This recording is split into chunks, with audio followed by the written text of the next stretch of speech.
the two kind of takeaways for me from the session we just had is the need for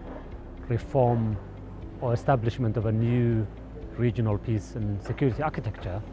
that deals with the complexity of the conflict issues and the multiplicity of the actors. And sorry, the second one, of course, is the early warning, the need for kind of an early warning system, but not just the early warning system, building on kind of the early warning systems that are in place, but also making sure that there's an effective kind of response. So early warning and early kind of response to conflicts.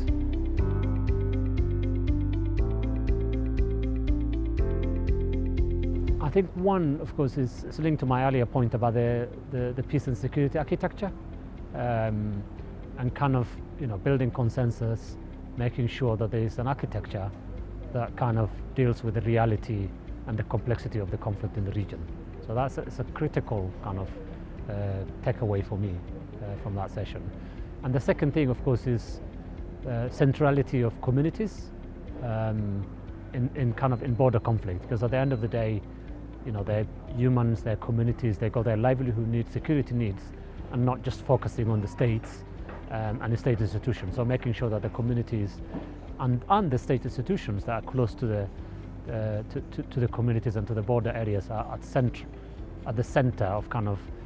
discussions, but also the design of the architecture and solution to the cross-border conflict.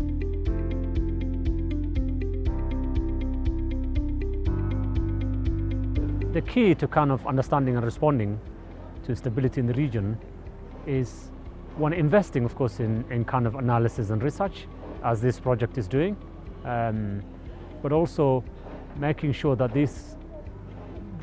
understanding are rooted in kind of the perspectives of kind of the different stakeholders, and particularly the views and the perspectives of communities who live at the front line of conflict and instability in the region. So that's really critical. And I think the other critical point is, of course, linking kind of the research and analysis with practice, because they need to inform each other. And of course, the research needs to inform the practice, and the practice needs to inform the research. So it's a critical kind of component for me. So the key takeaway for me is kind of the coming together of the different sectors of kind of the policies, the academic, the government, diplomats, government kind of officials, the civil society, practitioners coming together to kind of course, hear from the research, but also have that discussion, the networking, so that we can take away with kind of,